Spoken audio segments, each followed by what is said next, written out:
जीवन बगिया ऐसी उलझी, फूल उगे कम कांटे ज्यादा, सिमटा जीवन डूबी सांसें, आना है तो अब भी आजा।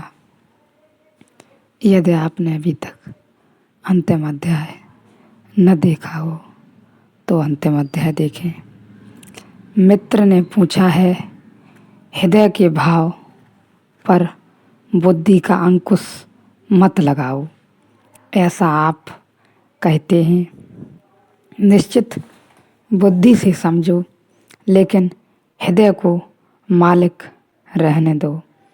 बुद्धि को गुलाम बनाओ, हृदय को मालिक के सिंहासन पर विराजमान करो। नौकर बहुत दिन सिंहासन पर बैठ चुका है। बुद्धि के लिए तुम नहीं जीते हो, जीते हो हृदय के लिए। इसलिए तो बुद्धि से कभी भराव नहीं आता। कितने ही बड़े गणितज्ञ हो जाओ, उससे थोड़े ही हृदय को शांति मिलेगी। और कितने ही बड़े तर्कनिष्ठ विचारक हो जाओ, उससे थोड़े ही प्रफुल्लता जगेगी।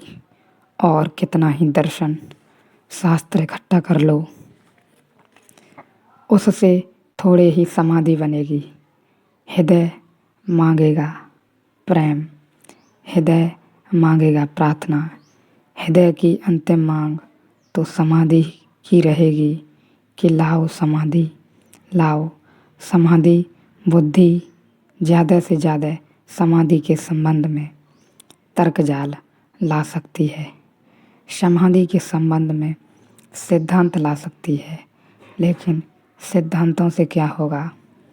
कोई भूखा बैठा है, तुम पाक शास्त्र देते हो उसे कि इसमें सब लिखा है, पढ़ लो, मज़ा करो।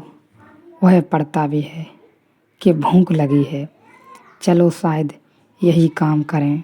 बड़े बड़े सुस्वाद भोजनों की चर्चा है, कैसे बनाओ, कैसे तैयार करो। मगर इससे क्या होगा? वह पूछता है कि पाक शास्त्र से क्या होगा? भोजन चाहिए, भूखे को भोजन चाहिए, प्यासे को पानी चाहिए। तुम प्यासे आदमी के लिए लिख कर दे दो, उसको लगी है प्यास, और तुम लिख कर दे दो H2O, यह पानी का सूत्र है। वह आदमी कागज़ लेकर बैठा रहेगा। ऐसे ही तो लोग राम राम लिए बैठे हैं। सब मंत्र H2O जैसे हैं। निश्चित ही पानी ऑक्सीजन और हाइड्रोजन से मिलकर बनता है, लेकिन कागज़ पर H2O लिखने से प्यास नहीं बुझती। तर्क से समझो, हृदय से पियो, तर्क का सहारा ले लो, लेकिन बस सहारा ही समझना, उसी को सब कुछ मान लेना। मालिक हृदय को रहने दो। प्रेम और प्रार्थना में, पूजा और अर्चना में, ध्यान और समाधि में बुद्धि बाधा न दे, इसका स्मरण रखना। सहयोगी जितनी बन सके उतना शुभ है। इसलिए तो तर्क के सहारे तुमसे बोलता हूँ कि तुम्हारी बुद्धि को फुसला लूँ, राजी कर लूँ। तुम 2 कदम राजी होकर हृदय की तरफ चले जाओ, वहाँ थोड़ा सा भी स्वाद आ जाएगा तो मग्न हो जाओगे। फिर तुम खुद ही बुद्धि की चिंता छोड़ दोगे। स्वाद जब आ जाता है तो शब्दों की कौन फिक्र करता है। लेकिन मुझे तो भगवान श्री आपके प्रवचन बहुत बहुत तर्कपूर्ण लगते हैं। वे तर्कपूर्ण हैं। मेरी पूरी चेष्टा है कि तुमसे जो कहूँ वह तर्कपूर्ण हो, ताकि तुम राजी हो सको मेरे साथ चलने को।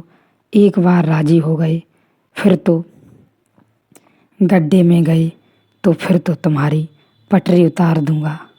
एक बार राजी भर हो जाओ, एक बार हाथ में हाथ आ जाए, फिर कोई चिंता की बात नहीं है।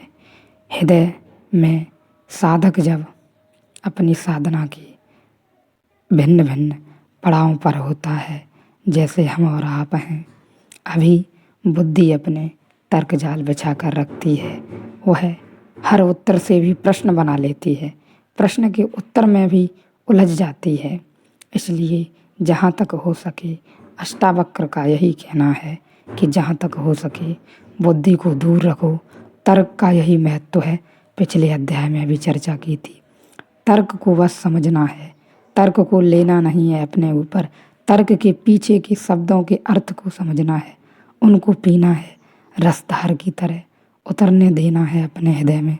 फिर देखोगे तुम पाओगे कि तुम खुद ही भाव विभोर होने लगे। फिर शब्दों की कोई फिक्र नहीं रहेगी।